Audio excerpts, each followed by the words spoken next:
So, I just got to see one of the more beloved movies of 2024, a movie that I see a lot of other sort of social media reviewers really praising the living crap out of. It's a movie that is now nominated at the Oscars for Best Picture, and it's a movie that I was really excited to see that, unfortunately, based on the title of this video, I found to not really be for me. It was my cup of tea. I'm talking about Nickel Boys, the brand new film directed by Ramel Ross, who is a documentary filmmaker. This is their first feature film as a, sort of conventional style of filmmaking, still telling its story in a very documentary style of way, exposing what is sort of a real life thing that happened, told in a more fictional way, like the school this movie takes place in is not real, sort of say, but it is real, right? There's a school that it was based on. This is, of course, based on a book called Nickel Boys that is very, very popular. The big twist with this movie is the entire thing is shot from the POV of the main character and later on some other characters or a second character that I don't want to spoil what actually happens in the movie, but you're watching the movie literally from the eyes of the main characters that we follow here. It's very much like the movie that I reviewed a couple days ago, Presence, that brand new horror movie you're watching through the eyes of the ghost.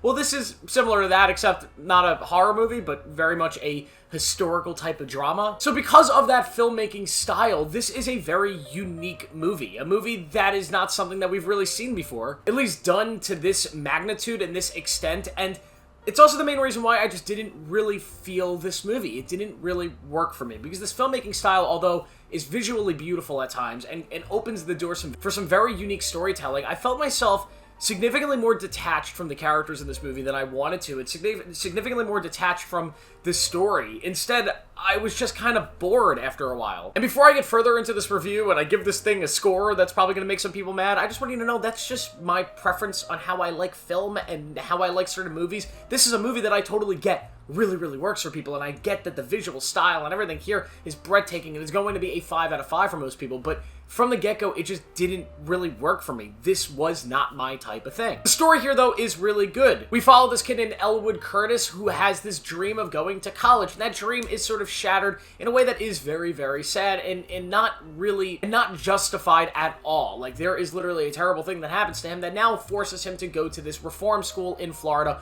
called Nickel Academy, where he then meets this other kid, Turner, who they start to build sort of a friendship and try to survive the school and survive life in the Jim Crow era. And that basis of a story, it works well enough, and the way they get you into it, getting the Nickel Academy and everything that goes on in the early parts of the first act of this movie, I thought emotionally worked extremely well. You're immediately connected to this character of Elwood Curtis who, you watch him from a young age, and you sort of grow up with him very fast in the early parts of the movie, and you get like kind of this organic connection and care for him, and want to see him succeed. And when things go horribly wrong, and you're seeing these horrible things from Jim Crow, it does resonate, and I think a lot of the early parts of this movie tries to sell you on the filmmaking style here. You get a lot of the creative and beautiful shots, you get a lot of the first-person stuff and how those scenes are sort of going to be structured and formatted, and that's why kind of from the very beginning of this movie, I thought, I don't know if this is going to be for me. And one of the reasons is that this style of filmmaking, although it does open the door for some very creative cinematography, it also closes the door on some things.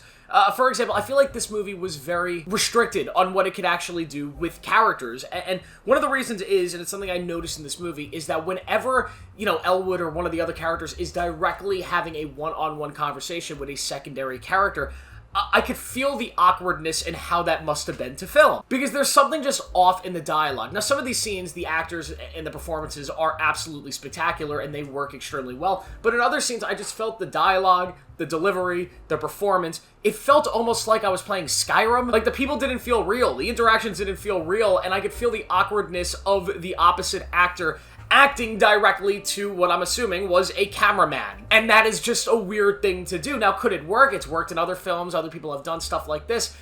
For me, it doesn't work here because I just felt detached from the emotions of everything versus a more conventional style film where you're seeing the actors, you're watching from a third-person perspective. Yet again, that's not saying that this first-person perspective is a terrible filmmaking thing.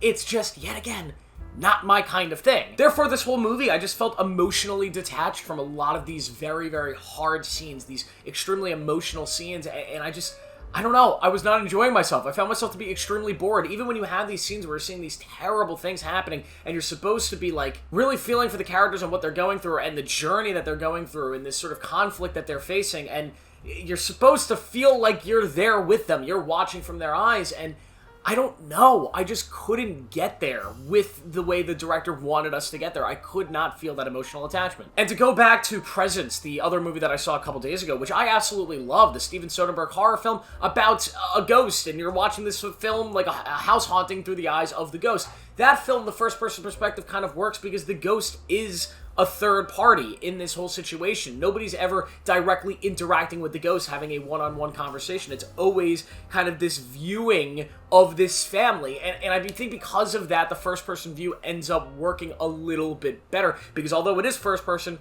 it's really third person. And I found that movie to be really powerful in its story and its cinematography and everything. I just thought it was really, really great.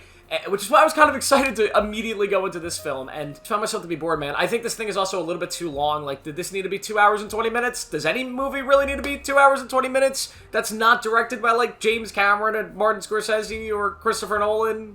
Or one of the other big ones? I don't know. I am not a long movie hater. A lot of people criticize me of that because I tend to criticize movie lengths a lot on this channel. I'm not a long movie hater. I am a hater of movies that are long that clearly did not need to be as long as they are.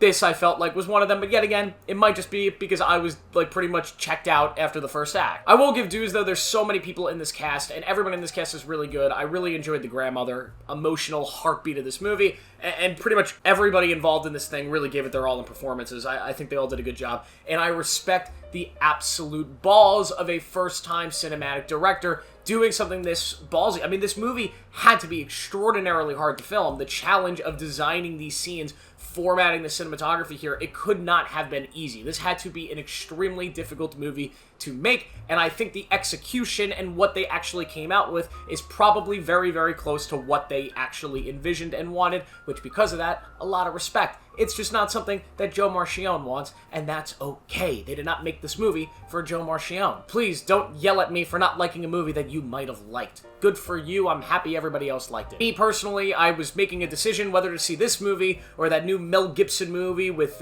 Mark Wahlberg where he's bald and like a psychopath, like on a plane or something, and he's like, "Y'all need a pilot?